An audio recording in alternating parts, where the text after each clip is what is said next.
Eu gostaria de chamar agora a mesa cujo tema é as avaliações externas e a nova base nacional comum curricular.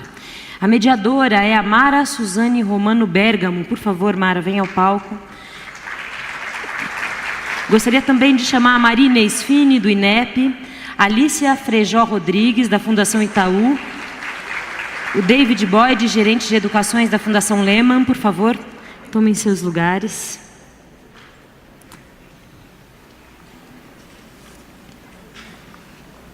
Oi, querida. Tudo bom? Você tá bom? Tudo bem? Tudo jóia.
Bom dia a todos. Sejam todos bem-vindos a mais um dia de discussão da nossa educação, né? E vamos começar essa mesa de hoje na certeza, né, que a Chiara nos deixou de novos tempos para a nossa educação. Vamos ouvir primeiro a Marinês, né, sobre as avaliações e sobre o impacto da BNCC nessas avaliações. Bom dia.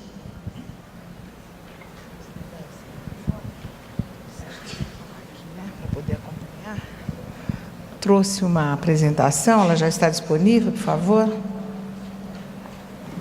Bom dia a todos, prazer em revê-los. Eu começo confessando a todos vocês por que vocês me chamaram de novo. Há um dia em São Paulo, a querida professora Marialba, ela me prestigia demais, mas eu acho que vocês já estão muito cansados de me ouvir falar sobre a base, não é?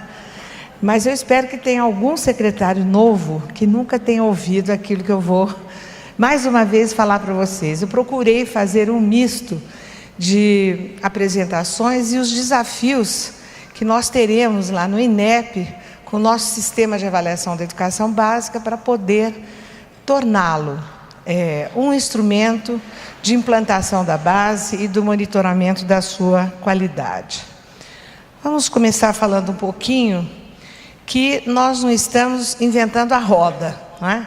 A terceira versão da Base Curricular Nacional, que será apresentada no início do próximo mês, ela tem uma estruturação legal que a legitima como um compromisso de todos os brasileiros para que as crianças e jovens do Brasil tenham acesso e tenham o gozo pleno dos seus direitos de aprendizagem.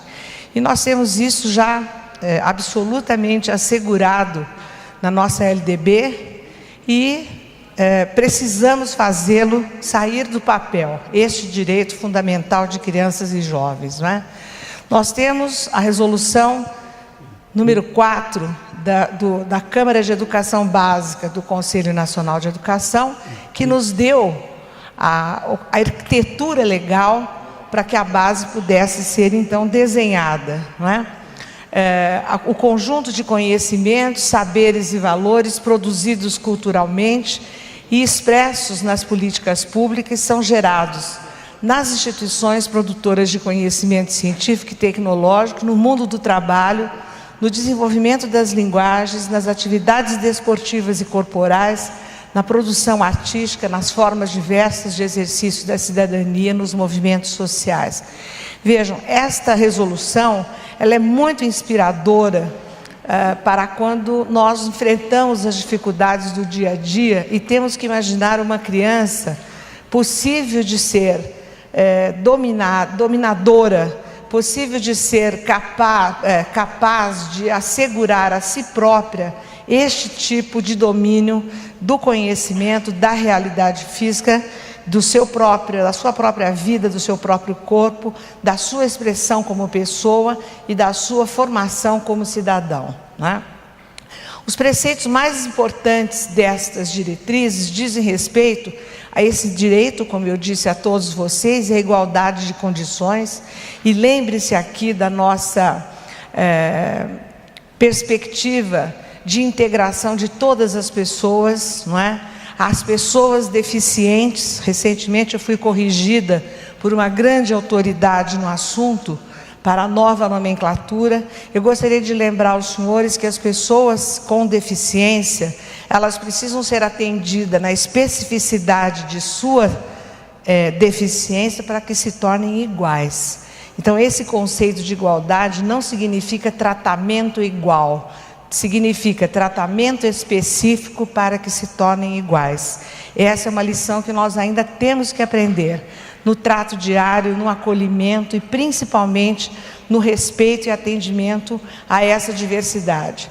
As unidades de educação básica, como sabemos, educação infantil, fundamental e médio, a articulação com os componentes curriculares em área de conhecimento. Essa é uma grande dificuldade para o Brasil, porque nós somos todos disciplinares, nós não temos nem a formação de professores por área de conhecimento. O senhor sabe que a nossa justaposição de disciplinas é apenas o primeiro passo para a consideração de áreas, e fundamentalmente a educação integral, que contempla então todas as dimensões da formação dos sujeitos, né? Para falar um pouquinho entre a articulação da base e as avaliações, eu preciso dizer para vocês o seguinte, que a avaliação sozinha, e eu tenho esses 20 anos de exercício na área de avaliação educacional que me habilitam a dizer esta frase: a avaliação sozinha não vale nada, ela não tem nenhum valor. A avaliação é uma medida, ela precisa ser construída a partir da sala de aula, portanto ela tem que ter referência, tá certo? E a referência é o que se ensina, portanto quem manda na avaliação é o currículo, não é o contrário. Muitas vezes eu vejo solicitações para o INEP, agora que eu volto a ocupar esse posto honroso de presidente do INEP, um pedido para oficinas de avaliação. Eu gostaria de saber se nós vamos ter muitas oficinas de currículo antes de fazermos as oficinas de avaliação, porque é fundamental que a gente saiba o que é que nós vamos avaliar. Então, se a avaliação sair da sala de aula do nosso professor, com aquilo que ele ensina, com este compromisso, o resultado da avaliação tem chance de voltar para iluminar a sala de aula. Do contrário, a avaliação continua não valendo nada. Então, essa vinculação entre currículo e avaliação, ela é fundamental. E nós precisamos ter referências curriculares claras para que a avaliação possa, de fato, apoiar o processo de ensino. E nós temos que diferenciar objetivos, metodologias e resultados da avaliação em larga escala e avaliação processual. A outra coisa que nós precisamos fazer, um pacto no Brasil, é fazer uma divisão de tarefas. Nós temos uma avaliação nacional, uma estadual, uma municipal e na sala de aula. Com o advento da nossa base curricular, nós vamos ter que decidir quem faz o quê. Com a mudança da nossa matriz econômica e com a pungência das necessidades educacionais a serem atendidas, não há necessidade de todo mundo fazer a mesma coisa. Quer dizer, nós precisamos de fato fazer outra avaliação em língua portuguesa, que não seja a avaliação do segundo, do quinto, do nono ano, que o Ministério faz. Vamos discutir as bases regulares? Será que o sistema estadual não poderia fazer avaliação em ciências e ciências humanas e pactuar com o Ministério da Educação para fazermos língua portuguesa e matemática? Será que nós podíamos alternar o ano? Eu sei que vocês vão me dizer, mas o resultado da Prova Brasil demora muito. Eu estou cuidando disso, pode ficar sossegados, vocês todos, que eu estou cuidando disso, viu? Não é fácil, mas eu estou cuidando disso. Eu sei que é fundamental que vocês possam contar com esse resultado imediatamente, não é? Eu não pude fazer isso ainda porque a situação institucional com a qual eu me deparei no INEP não me permitiu fazer isso ainda. Mas a partir desse ano, eu estou no comando e estou cuidando para que isso aconteça. E devo dizer aqui, fazer um parênteses, todos os senhores sabem disso, na minha trajetória profissional, que começa na Unicamp, onde eu fiz toda a minha carreira profissional, ela foi muito impactada pela minha experiência com a Secretaria Estadual de Educação de São Paulo. Porque uma coisa é você ficar lá no Ministério, onde eu já estive, para desenhar a matriz do SAEB, e depois para criar o Enem, e depois para criar o Enseja. Foi maravilhoso. Mas o impactante foi estar em São Paulo, ajudando a Secretaria a pensar o seu currículo e ver, foi aí que caiu a minha ficha de perceber essa profunda relação que existe entre o currículo e a avaliação. Se nós não tivermos claro, e isso é que a Base Curricular Nacional vai fazer para todos nós, a possibilidade de desenharmos um currículo para as nossas redes, para nossas escolas, tendo por base uma referência pensada, analisada, criticada, sofrida, como está sendo esta finalização da Base Curricular Nacional. Então, essa importância dessa relação, foi essa experiência maravilhosa, para mim, extremamente gratificante, que eu tive com a Secretaria Estadual de Educação, que eu pude me aproximar de uma rede de ensino para poder pensar a avaliação, né?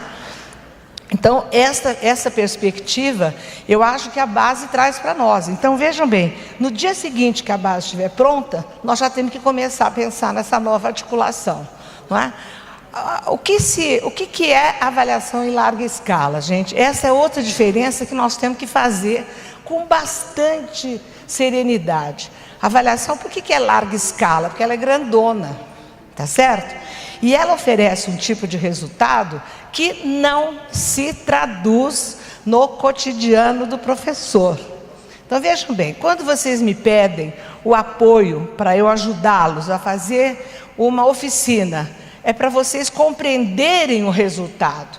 Ele oferece o resultado para uma turma, para uma coorte de alunos, para uma escola e para um sistema. Mas ele não permite monitorar o desenvolvimento individual de cada aluno. Então, a avaliação em larga escala não substitui a avaliação processual formativa. Elas têm que estar vinculadas, elas têm que fazer parte do mesmo referencial. Mas a avaliação em larga escala, ela traduz outro tipo de instrumento do que a avaliação do professor. Querem um exemplo? Uma habilidade de escritor, como nós chamamos no INEP, da matriz de referência do SAEB, de língua portuguesa. Localizar informação no texto. Esta habilidade, ou de escritor, como queiram chamar, ela é uma coisa condensada. Para o aluno poder demonstrar para você que ele sabe fazer isso, quase 10 coisas outras o professor tem que fazer no seu cotidiano, para que o aluno possa demonstrar que sabe localizar uma informação no texto. Então, ele tem que analisar, fazer uma análise estrutural, ele tem que identificar o sujeito, ele tem que identificar a natureza da informação, enfim, uma série de procedimentos ou de habilidades que são subsunsoras dessa. A mesma coisa para resolver problemas com as 4 operações. Quer dizer, a criança, ela tem outros processos cognitivos que ela precisa desenvolver e que eu só vou avaliar de maneira sintética na avaliação em larga escala. Quem vai fazer o monitoramento disso é o professor. Então, a avaliação da aprendizagem, como nós chamamos, processual e formativa, ela é diferente, não é? Porque ela palmilha-se, ela pontua-se por este cotidiano do professor. E esta matriz de referência da avaliação processual, ela está intimamente ligada ao currículo e, portanto, à Base Curricular Nacional. Imagina, senhores, se nós tivermos uma visão, se Deus quiser, eu quero ver isso ainda, nessa encarnação, certo? uma progressão anunciada, ou seja, o que as crianças têm o direito de aprender minimamente. No primeiro ano, no segundo, no terceiro, no quarto, até o nono, nós vamos poder fazer um trabalho na nossa escola de identificar como é que nós vamos monitorar esse desenvolvimento das crianças. Nós podemos fazer um monitoramento através das habilidades que ele tem que desenvolver no processo. Então, nós vamos ter uma matriz de avaliação que é processual. Para castigar a criança, de jeito nenhum, gente. É para garantir o direito que ela aprenda. Porque a progressão é assim que se constrói o conhecimento ao longo da nossa vida. Então, essa matriz processual, ela vai ajudar o professor, desde que a gente tenha a clareza do currículo a ser aprendido. Sempre se lembrando que o currículo não é a base, certo? Ou melhor, a base não é o currículo, né? Vejam, a base está pronta. Então, o que nós vamos fazer agora, né? Nunca esquecer também que, como eu disse a vocês, que a avaliação em larga escala é um recorte do currículo. O que nós vamos ter que fazer? Nós vamos ter que fazer no INEP um ajuste das matrizes de referência da avaliação na ANA, no SAEB, Prova Brasil, incluindo o Enem, respeitando os textos da reforma nesse nível de ensino. Agora, usando a mesma gramática conceitual da base. Aqui um parente para os senhores. Quando nós começamos em 96, publicamos em 6, a definir a primeira matriz de referência do SAEB, nós usamos para definir as habilidades o termo descritor. Por quê? Nós queríamos que as habilidades descrevessem para o elaborador de item exatamente aquilo que o aluno devia demonstrar que sabia para orientá-lo na elaboração do item. Então, a primeira matriz sai com um rol de descritores, que na base vão se chamar habilidades, e nós, então, transformaremos as matrizes de referência da avaliação da educação básica nesses conceitos de gramática que a própria base usa, não é? Em relação à matriz de avaliação processual, cada rede de ensino, ao definir o seu currículo, deve também definir as suas matrizes de referência da avaliação processual, por componente curricular e por ano de escolaridade. Definir os objetivos, as habilidades específicos que sustentam a construção desses conhecimentos e que refletem o trabalho cotidiano dos professores e alunos. Por que nós precisamos fazer um trabalho articulado, gente? Porque nós não vamos repetir a mesma coisa. As escolas e as redes fazem as avaliações processuais. E os sistemas nacionais, ainda que compartilhado com os estaduais, podem fazer a sua articulação para partilharem, então, as responsabilidades, né? A coisa mais importante daí, quer dizer, como é que nós vamos, quem que tira essa base maravilhosa e o seu consequente currículo do papel? São os professores. Sem eles, os senhores secretários que estão aqui têm um papel crucial. Vocês são os articuladores, vocês vão criar as condições, vão brigar por elas, porque elas não são dadas, elas têm que ser sofridas, requeridas, conquistadas. Mas são os professores que vão tirar esse sonho brasileiro de termos uma referência nacional bem articulada do papel a serviço dos nossos crianças e jovens. Então, nós temos que repensar a formação inicial e continuada de professores. Não é mais possível que as nossas boas universidades, ou públicas ou particulares, continuem ignorando aquilo que o aluno tem que aprender. O professor tem que aprender aquilo que ele tem que ensinar. E, de preferência, com grande possibilidade de criatividade metodológica. Nós temos aí uma linguagem digital, as crianças precisam, já estão dentro delas, os professores precisam se habilitar, só que eles precisam aprender o que eles têm que ensinar. Então, a outra grande esperança é que a base curricular nacional sirva de inspiração. Eu gostaria que fosse quase que obrigação, talvez pelo tempo curto de vida que me sobra, eu adoraria ver isso transformado. Então, eu gostaria que nós tivéssemos uma política de formação de professores mais contundente, amarrada à base curricular nacional. Muito mais contundente do que é hoje, né? A outra coisa também é que nós temos que dominar as novas formas de ensinar, gente. Esta formatação que nós estamos tendo aqui, isso é insípido, né? A nossa reunião seria provavelmente operacionalmente pior, mas muito mais rica se os senhores pudessem falar, né, acerca daquilo que eu estou falando, vocês pudessem reagir, contar as experiências de vocês, trocar ideias, mostrar as experiências de sucesso, não é, Cláudia? As experiências de sucesso que desenvolveram, partilharam com os nossos alunos é a mesma coisa. Eles não são tábula rasa, eles têm emoções, eles têm sentimentos e eles têm conhecimento, eles têm percepções de objetos, eles têm conceitos. Isso precisa ser falado, isso precisa ser exposto para a gente poder orientá-los para construir cada vez melhor o seu conhecimento, não é? Veja bem, a base está pronta. Para a etapa posterior da aprovação oficial da base, as escolas e as redes vão ter que cuidar da transformação da base nacional. As redes vão ter que ter uma proposta curricular para as escolas e as escolas vão transformá-las em currículo. Essa diferenciação, caros, é muito importante para os senhores. Vocês não vão ter uma padronização de cada escola, porque as nossas escolas ganharam a sua perspectiva de autonomia e têm riquezas e contextos diferenciados.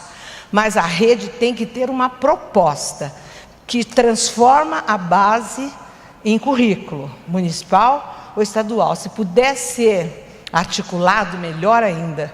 Muita coisa aconteceria se nós pudéssemos, em cada estado brasileiro, fazer essa articulação entre currículo estadual e municipal. E dizer para os senhores o seguinte: nenhum aluno mora no estado, o aluno mora no município. Então os senhores têm um poder de impositura para a discussão da base estadual de São Paulo muito grande. Eu acho que esse é um caminho estratégico muito importante para todos os senhores, tá? Veja bem, a etapa posterior de implementação da base, ela não é um papel do MEC, de maneira nenhuma. O Ministério da Educação não tem que fazer isso, quem tem que fazer isso é um DIME. Eu já disse isso mais de uma vez para a Maria Alba, já disse para o professor Alessio, que a Undime ganha um papel muito significativo a partir da finalização da base e a sua entrega formal para o Conselho Nacional de Educação, que deverá normatizá-la nos próximos meses, né? E o concede com a base para o ensino médio. Veja, eu quero mostrar para vocês, por uma reflexão, o seguinte: a primeira coluna desse quadro e a última são as mais importantes. Por quê? Na primeira eu digo qual é a referência do que eu vou avaliar. Aqui eu tenho as provas, os ingredientes, eu tenho a periodicidade, mas o mais importante é que quando ela sai daqui como referência, ela só pode dar este tipo de resultado, não é? Então veja, se você tem aqui o SAEB, a Prova Brasil, que foi mudando de nome nesse ano todo, nesses anos todos, ela continua saindo dos currículos estaduais que foram construídos com o apoio do Concede, não é? Depois nós tivemos aqui a Prova Brasil, que é a mesma coisa, a mesma lista de conteúdos informada. Depois nós tivemos o primeiro Enem, que se baseou na LDB. Você veja, aqui você tem uma coerência de resultados baseada naquilo que lhe deu origem, no currículo, tá? Depois o Enseja, gente, foi um grande compromisso que eu queria anunciar a todos os senhores. Nós vamos retomar esse ano. Nós vamos oferecer o Enseja, ensino fundamental e ensino médio para todos os brasileiros, no Brasil e no exterior. E o Enem deixa de certificar o nível de ensino, tá? Essa é uma mudança nossa, nós estamos oferecendo o Enseja, muito provavelmente em setembro. Os senhores serão oficialmente informados disso, né?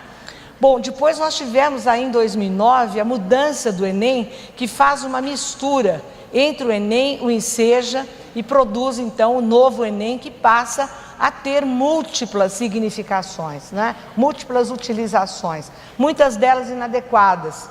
principalmente essa de certificar o nível de ensino. Para os senhores terem uma ideia, cerca de 1 milhão de pessoas no último Enem se inscreveram para obter certificação e apenas 74.600 conseguiram em todas as nossas estratificações, tá?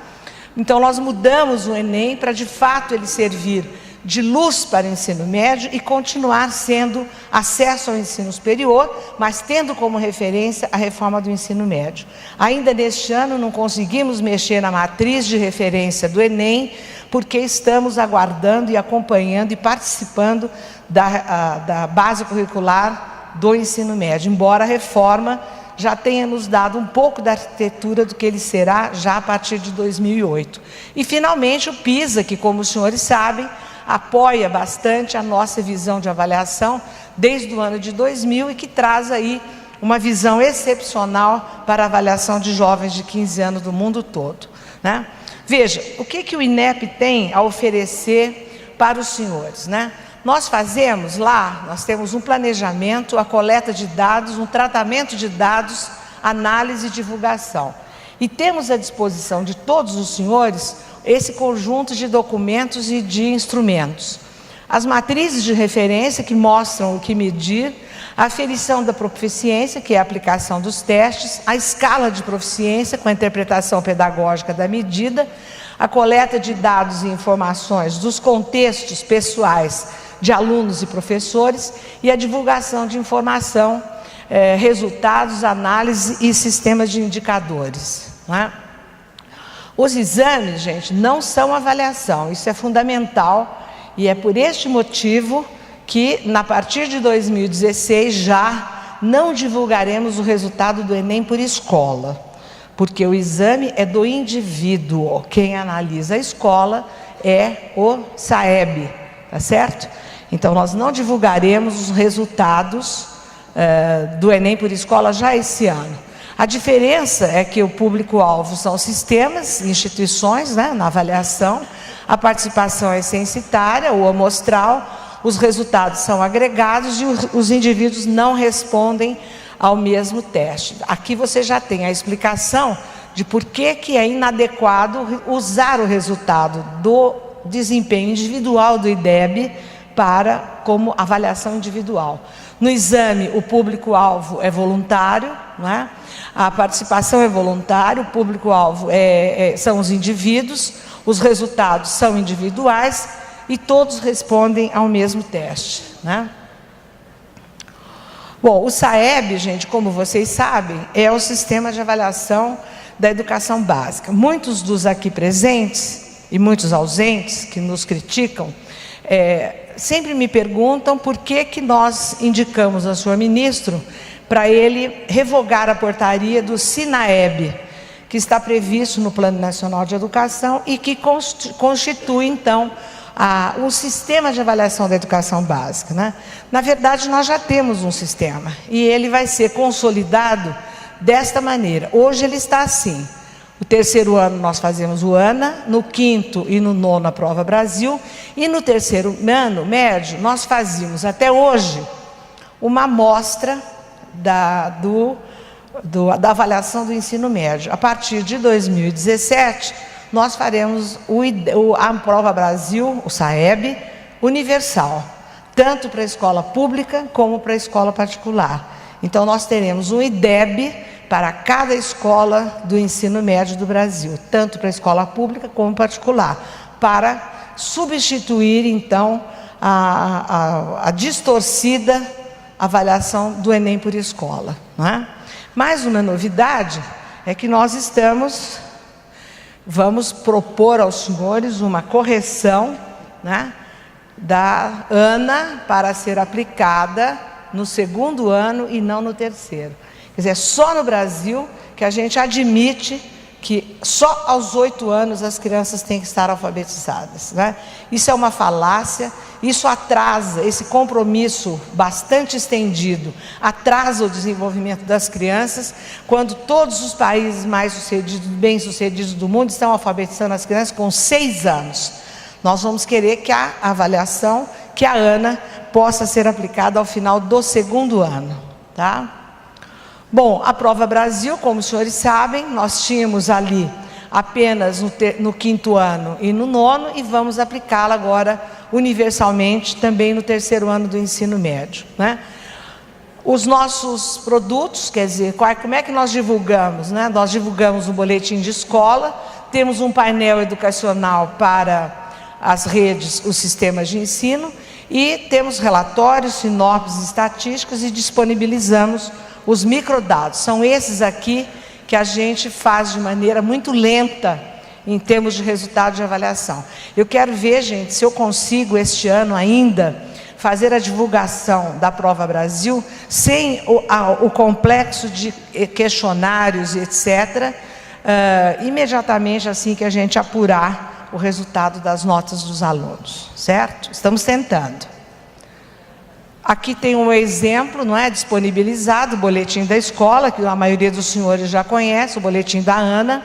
Aqui nós temos o painel educacional, né? Temos aqui um relatório.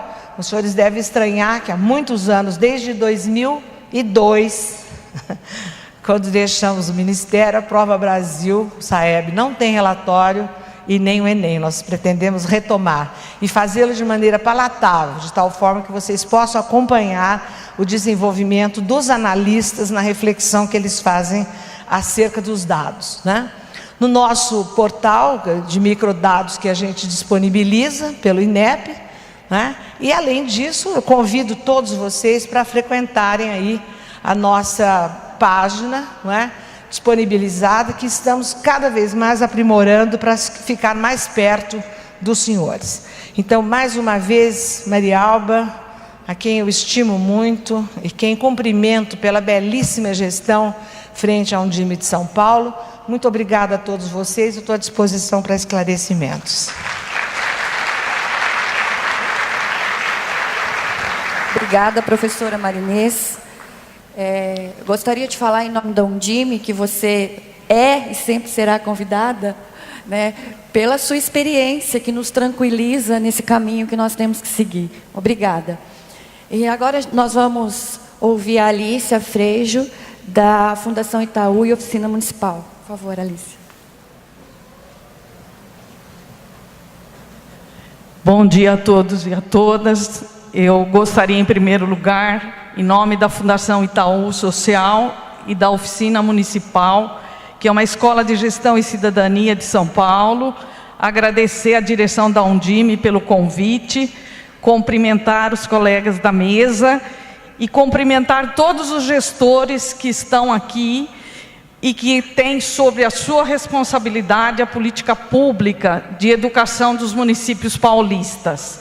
Falar depois da professora Maria Inês é muito difícil, mas ela nos trouxe, inclusive, grandes informações que a gente espera que à frente do INEP e no Ministério da Educação a gente consiga receber lá nos nossos municípios todas essas informações e a gente possa melhorar tanto as avaliações externas como a qualidade de educação. Antes de falar da base das avaliações externas, muito rapidamente aqui, eu gostaria de dizer para vocês que eu coordeno na Fundação Itaú Social e na Oficina Municipal um programa que muitos aqui conhecem e que muitos já passaram pela formação, que se chama Programa Melhoria da Educação no Município. Esse programa é um programa que tem como objetivo formar gestores cidadãos. Antes de nós sermos gestores, na verdade, nós exercemos esse papel da cidadania plena e precisamos melhorar a qualidade da educação dos nossos municípios. Esse programa tem aquelas estratégias que estão colocadas ali. Primeiro de tudo, a construção de uma instância de participação social. É um programa que tem uma metodologia assistida e que durante 2 anos os gestores participam fazendo a formação com uma série de tarefas para que possam tornar efetiva essa gestão da qualidade e melhorar a qualidade de educação. Também temos trabalhado em consórcios públicos. Esse programa, muita gente lembra, o programa Melhoria, era coordenado pelo SEMPEC, na Fundação Itaú Social, e foi a 18 estados, já percorreu 1.222 municípios e capacitou 3.700 gestores. A partir de 2013 e 2014, esse programa Melhoria passou a ser desenvolvido em consórcios públicos. E eu fiquei muito contente aqui ontem de ver as experiências e de como os arranjos educacionais e os consórcios em educação estão crescendo no Brasil. Nós temos a ideia de que a educação muito rapidamente poderá ser melhorada se nós fizermos isso de modo regional. O Brasil é um país continente muito diferente e o consórcio ajuda os gestores a se juntarem, a trocarem informações e muito rapidamente mudarem as suas realidades. Começamos lá no Vale do Ribeira, num consórcio chamado Codivar, e na região da Anvapa, região de Avaré, onde esses consórcios já estavam constituídos, mas não trabalhavam a educação.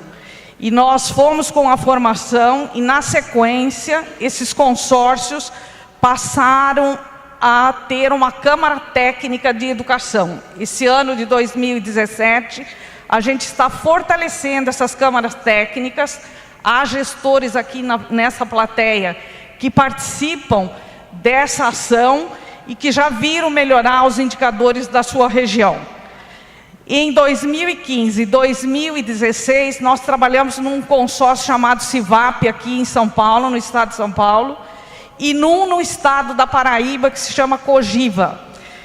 Aqui em São Paulo, tivemos uma excelente experiência em relação a que esse consórcio formou a Câmara de Educação Técnica e fez uma experiência consorciada de compras da educação, onde os gestores se juntaram e fizeram um pregão para 13 municípios. Esses municípios tiveram as suas compras para o ano letivo feitas com bastante eficiência, compraram os melhores materiais e tiveram uma economia de 56% naquilo que iam pagar. Nós sabemos que o dinheiro para a educação é muito pouco, mas podemos mudar a forma de gestão e com muito pouco podemos fazer mais. Em relação à base nacional e às avaliações, eu trago aqui algumas inquietações, mas que a professora Maria Inês quase que já me respondeu, e que deve ser algo que todos os gestores nos seus municípios, isso está colocado, né? Nós temos aí a informação de que a base está pronta, ela já foi discutida a nível de país, e cabe agora a cada município brasileiro, a cada município do estado de São Paulo, fazer um trabalho efetivo para que a mudança do currículo escolar aconteça de verdade. A gente passou, eu sou daqui da rede paulista de educação, e eu me lembro, quando mudaram as propostas curriculares, eu me lembro do movimento que se fez com os parâmetros curriculares, mas a gente encontra alguns municípios que ainda hoje os professores não tiveram acesso, não leram os parâmetros, não sabem o que é o seu currículo e não mudam a postura na sala de aula. Me parece que essas tensões que existem na nossa sociedade de mudar a meta do IDEB, porque os gestores às vezes pensam que a meta 5 já é uma grande meta. Claro que não é, e nós precisamos que todas as escolas do Brasil avaliem, façam um diagnóstico. Hoje há muitos dados, né? O próprio INEP disponibiliza tanta documentação, tantos dados, para que os gestores possam analisar, possam com esse diagnóstico discutir com os seus diretores nas escolas, discutir com os seus professores, e nós temos condições de melhorar à medida que forem melhorando, inclusive as avaliações externas, como a professora acabou de nos informar, que mude também esse currículo na sala de aula. Acho que quanto mais a gente for para a realidade, melhor.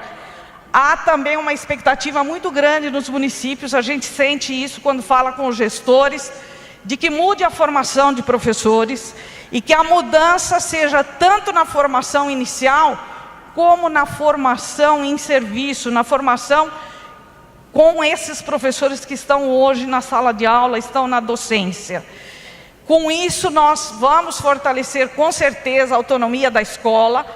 A base traz a questão da diversão regional. Nós temos que ir do local para o regional, para depois chegar na união, e isso é necessário que a gente tenha toda a ideia da federação e que a gente consiga, se não conseguirmos ter um currículo local, pelo menos que a gente tenha um regional, discutindo com os municípios vizinhos. Enfim, precisamos preparar os nossos alunos, não só para o mercado de trabalho, mas precisamos trabalhar para a vida. A questão hoje de grande parte dos nossos alunos que chegam ao ensino médio e que não saem do ensino médio despreparados, tanto para o trabalho como para a vida, é uma situação que precisa ser urgentemente mudada no nosso país. Eu ainda coloquei aqui um slide em relação só não à formação de professores, mas a mudança mesmo das matrizes, a mudança das avaliações, que os municípios tenham o retorno rápido dessas avaliações, para que possam fazer as interferências, para que possam mudar os seus projetos políticos pedagógicos. Também, aqui eu coloquei um pouco as médias. Me parece que no IDEB, nos anos iniciais, já houve um avanço, e nós precisamos considerar esse avanço.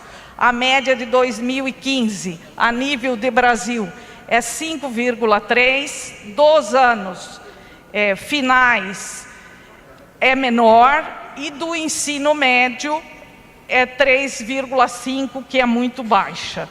Então, a base está aí, o texto tem que ser conhecido por todos.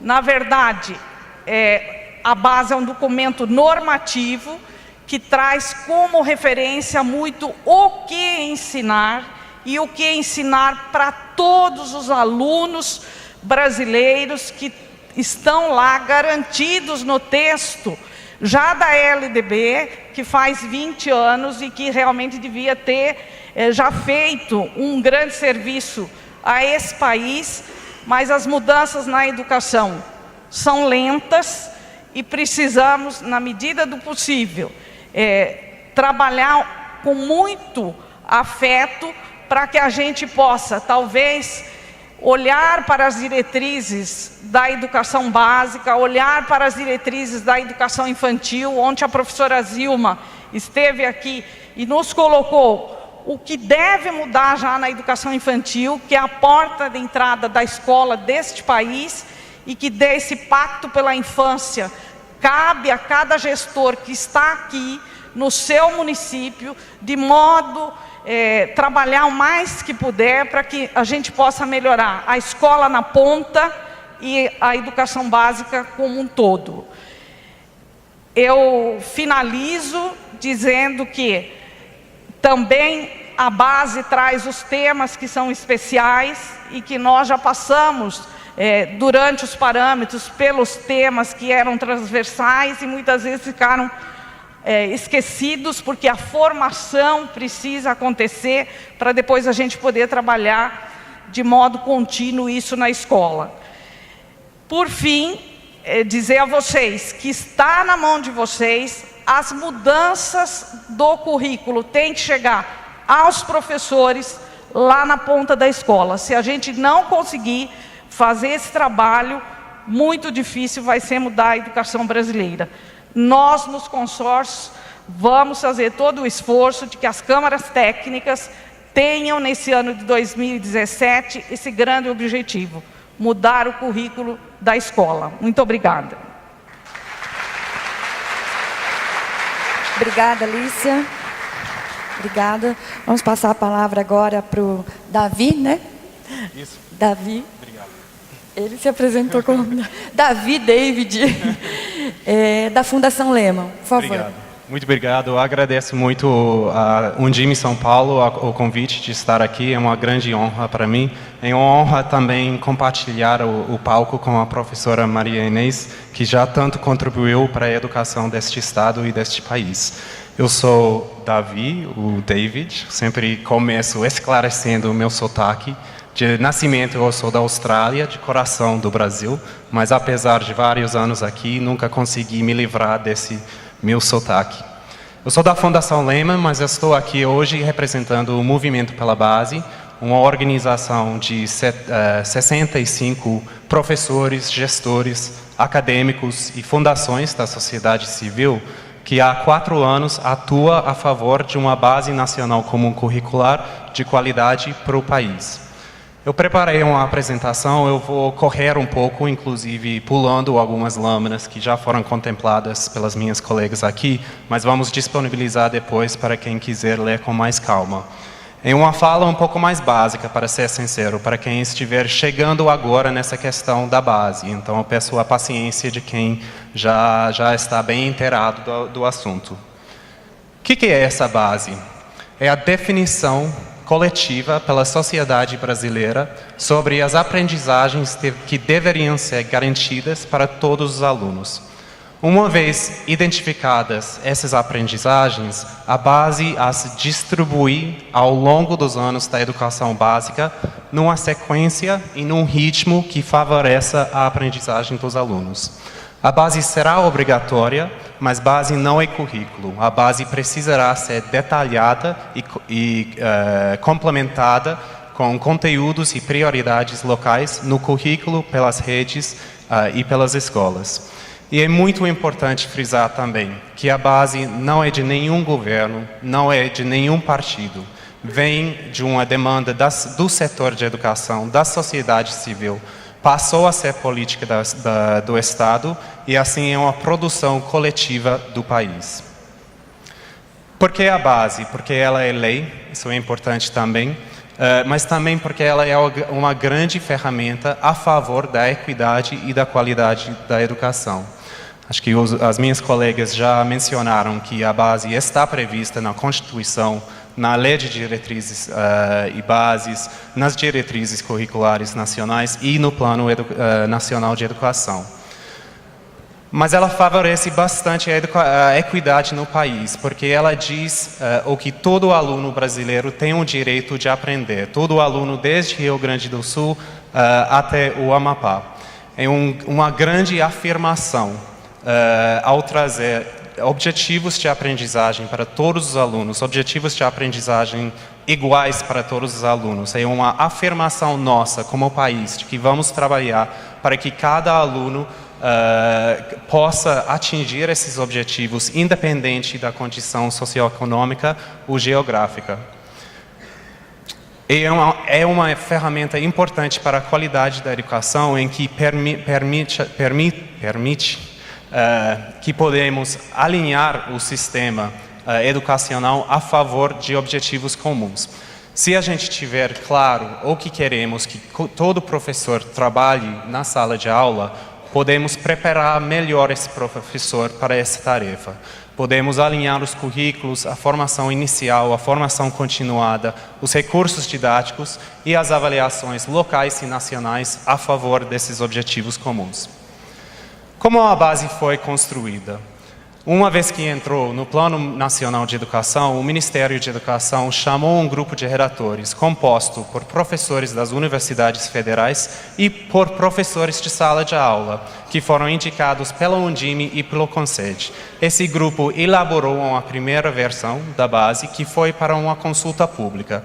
Nessa consulta pública, mais de 12 milhões de contribuições foram recebidas, de professores, de gestores, de associações científicas e de outros especialistas.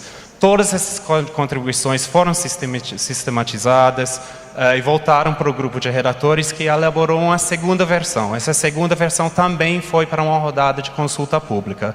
Uma série de 27 seminários em todos os estados brasileiros, cada seminário de 2 ou 3 dias, com centenas de professores, em alguns casos alunos também, que se debruçaram sobre o documento, opinaram e devolveram sua devolutiva para o Ministério.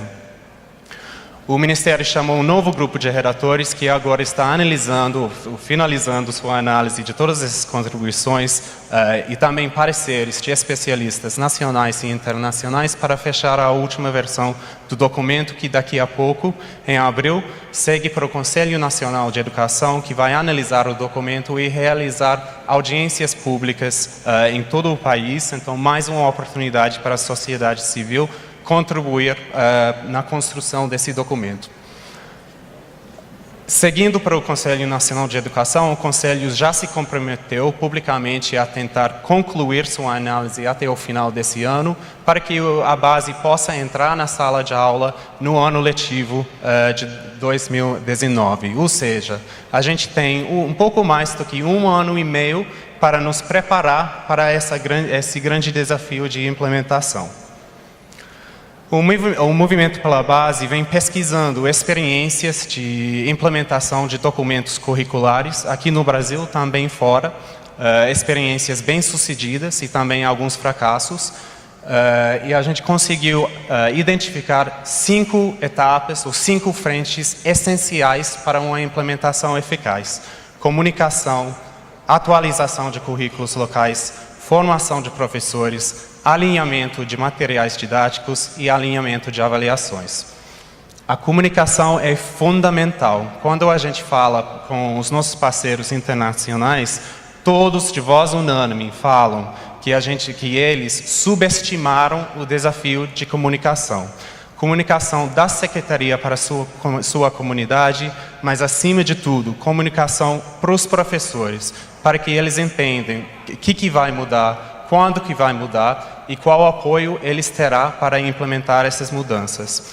Essa etapa de implementação não precisa esperar, já pode começar. No site do Ministério, também no site do Movimento, tem um acervo de leituras, de documentos que explicam o que é a base, o que a base traz, o que será o processo. No site do Movimento tem até um roteiro para grupos de estudo com a lista de leituras para suas secretarias, suas professores já começaram a entender o que é esse processo.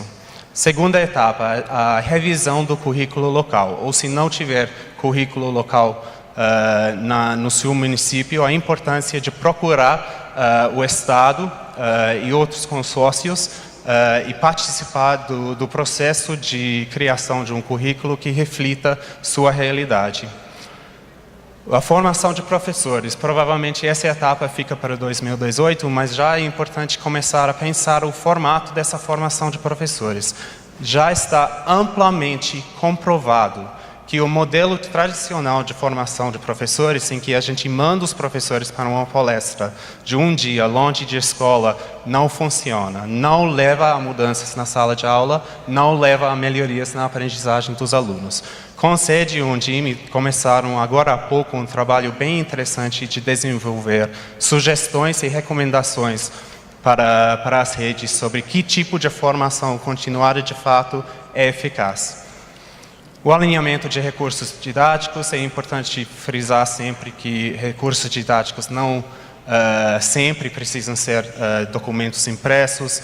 Eu sei que muitos municípios não têm condições agora, mas é importante destacar que tem muito material de altíssima qualidade, sempre atualizado, sempre aprimorado no site do MEC, no site da Nova Escola, no site Escola Digital e em outras fontes. E, por fim, a importância do alinhamento das avaliações locais. Daqui a pouco, as avaliações nacionais já estarão alinhadas à base, então é importante que as provas locais também indicam para as secretarias o andamento dos seus alunos, o progresso dos seus alunos com relação aos objetivos de aprendizagem da base. Esse trabalho já precisa começar. Tem muito trabalho para frente e o prazo de 2018 já está por aí. O que deveria acontecer já nesse semestre?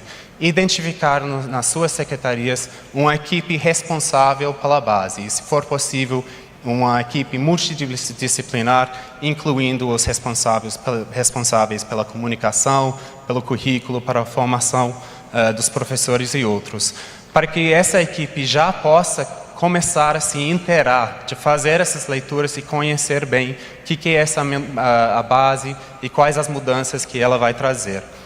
Discutir com municípios vizinhos e com o Estado a possibilidade de colaboração nesse grande desafio. E já envolver sua rede nesse debate. Como eu falei, no site do movimento, que eu vou colocar na próxima lâmina, já tem um acervo de leituras bem focadas, bem enxutas, interessantes para os professores já começaram a discutir esse assunto. O site do MEC, eu sei que às vezes os sites dos governos não são muito interessantes, mas esse site está super bem pensado, super enxuto, traz informações muito relevantes, e o site do Movimento pela Base também. Mais uma vez, agradeço a atenção e o convite, e bom trabalho e boa reflexão a todos. Bom, gente, nós estamos encerrando a mesa, não há tempo, né, para os questionamentos, mas a Undime está à disposição para receber os questionamentos, seja por uma notificação realizada aqui ou pelo site, pelo telefone. A Undime está à disposição. Obrigada pela participação de vocês, e cada um de nós aqui hoje fica com a responsabilidade da implementação da base. Até.